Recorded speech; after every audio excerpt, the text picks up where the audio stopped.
Yes, now it's time to get a macro perspective of what's going on around us in the world. Let's stay up to date with current affairs around the world and also get an in-depth look into how these global affairs impact South Korea. For World News, we have Dr. David Tizzard with us through Zoom, Professor of Korean Studies at both Seoul Women's University and Hanyang University, and a columnist for the Korea Times. Good morning, Professor David Tizzard. Good morning. How are you handling the early mornings and being leaner for 2 weeks so far? Oh, so far so good, except for the coughing, for the early morning. So, Dr. David Tizzard, your outfit today perfectly matches the natural beauty of Madagascar today. Thank you very much. I did it intentionally. I got the memos from Arirang and I dressed accordingly. Yes, I always follow up trees on your behind instructions. That's right. That's right. Yes. So, could you talk about this lovely country, Madagascar, and the iconic location here? Yeah, so today we're up to the letter M of our countries around the world. We're looking at Madagascar, just off the coast of Africa, and it's a wonderful combination of African and Asian culture together. It's actually the world's fourth largest island, and it's home to some of the most unique species in the world, many that are sort of indigenous to the island. You get the famous lemurs. They're the island's most iconic animal. But something that I've been looking at, there's two locations that I've been looking at on Madagascar that just look outrageous in some ways. First is the avenue of the baobabs. And these are trees which they kind of look like they're upside down. They're ancient trees, and the way that they're created by nature, of course, is that the leaves on top, they almost look like roots. They almost look like they should be flipped the other way. And there's this wonderful island. I hope our producer is able to show people the photos of them. And some of the trees here over 1,000 years old. Wow. Oh, 1,000 years old.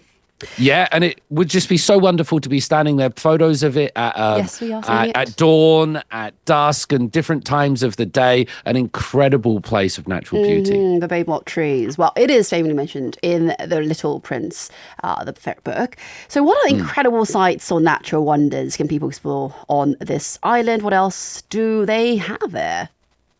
I've not read The Little Prince. I've read so many books, but I've not read that. And that's mentioned in that book, is it? Yes. It was mentioned in the book, Baobab Tree. Oh, well, there you go. You've taught me something this morning. Thank you very much. And you're learning too, yes. Fantastic. Also, the Singi de Bernahara. And when I looked at this one, I thought, no, surely that's not real. These jagged limestone formations. It's like this surreal, spiky landscape that looks like a clay model of mountains or something from a computer game. Or when they do these sort of, I don't know, computer-generated graphics, the word Singi in the indigenous language there in Madagascar means where one cannot walk barefoot. And you get these, it's almost, they look like forests, but it's these jagged limestones, and it looks unreal, so unnatural, but it's exactly natural. It's created by the world. Oh, incredibly beautiful indeed. So, Dr. David Tizzard, yesterday we learned about the fascinating story of the royal family from Luxembourg.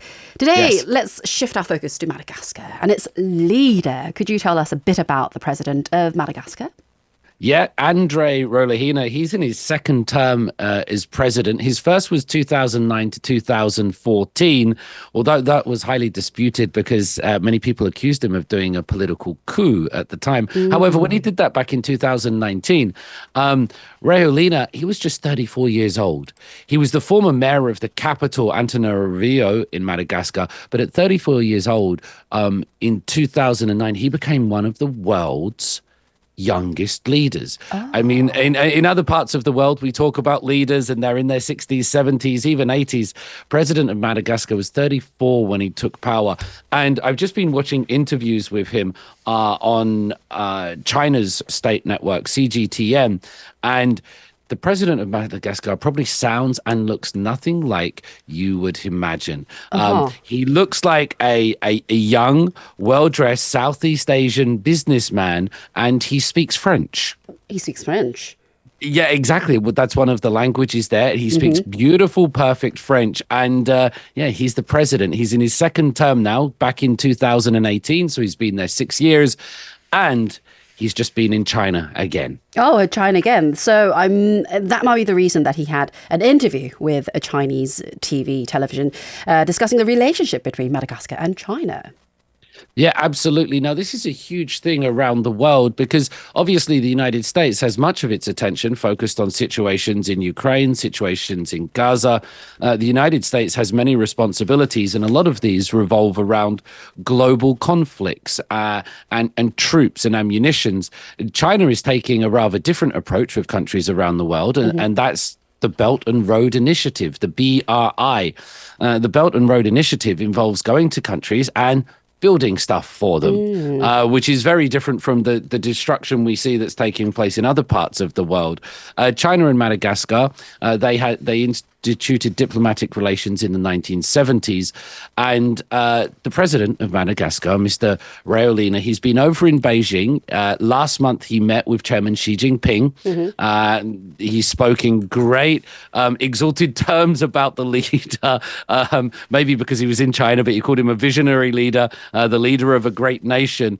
But I think more importantly than that, during a 30-minute sit-down interview, he discussed what is happening between China and Madagascar.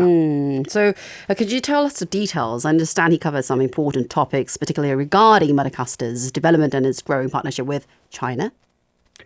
Yeah, so basically what he was talking about when they sat down was building Madagascar's country up. So he talked so heavily about the importance of roads. And when I showed you, one of the reasons I showed those two pictures to people at the start was that it's incredibly natural, incredibly rural. Yes. The landscape in Madagascar is fantastic. One of the things that they do suffer with in Madagascar is transportation and infrastructure.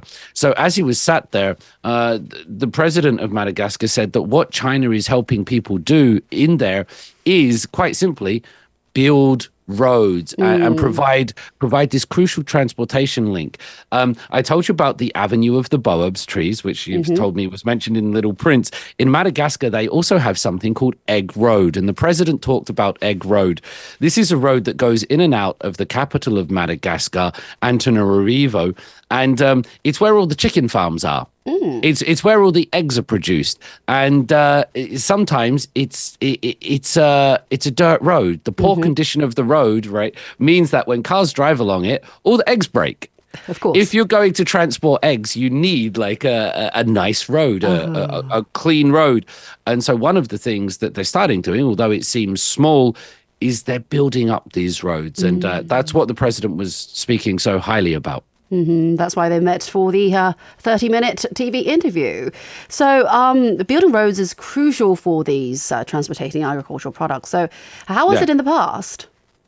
Well, how was it in the past? They need money, essentially. Yeah, I mean, of course. one of the things that we need to think about with China and Madagascar's relations is that Madagascar is a hugely strategic location. Like I say, it's one of the fourth largest islands in the world. It's there in the ocean off the coast of Africa.